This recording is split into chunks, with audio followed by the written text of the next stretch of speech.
Katika maisha kama ukiamua kuwa mkubwa na kukubalika na watu, tarajia siku moja watu watakuja kukukataa na watu watakuja kukuharibia kabisa ule mpango ambao ulikuwa nao.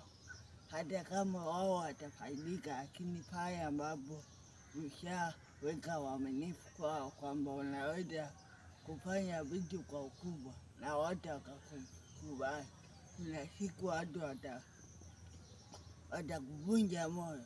Sio kwamba watakuwa na ushauri bora, lakini kwa sababu tu wanaona kwamba umeteleza tu kidogo, kwa sababu watu wanataka vitu vizuri tu kila siku.